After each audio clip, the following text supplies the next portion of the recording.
बनी मनाशे भारतीय इसराइल में। हाल ही में भारत के शुमाल मशरक़ी इलाकों जैसे मणिपुर और मिज़ोरम के बनी मनाशे बरादरी के 250 अफराद को इसराइल ने कबूल कर लिया और ये अफराद वहां मुस्तकिल तौर पर मुंतकिल हो गए हैं। इससे कबल 1421 अफराद 5 सालों में इसराइल मुंतकिल हुए हैं। याद रहे 2030 तक मज़ीद 6000 अफराद इसराइल मुंतकिल हो जाएंगे।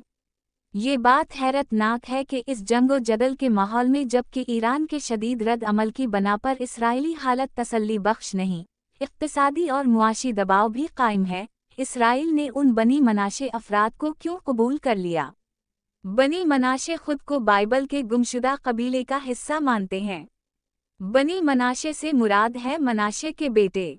इस कबीले का कहना है कि उनके इजदाद को 720 कबल मसीह आशूरी फातिहीन ने इसराइल से जला वतन किया था। इन अफराद का कहना है कि उनके इजदाद ईरान, अफ़ग़ानिस्तान, तिब्बत और चीन से होकर भारत पहुँचे थे और वो गुमशुदा 10वें कबीले से हैं। बरखिलाफ भारतीय बाशिंदों के, वो भी यहूदियों की तरह खतना करवाते रहे और यहूदी रसूमात को अपनाए रहे। ताहम 19वीं सदी में ईसाई मुबल्लिगीन की तबलीग के नतीजे में उनमें से कुछ लोगों ने ईसाई मज़हब इख्तियार कर लिया।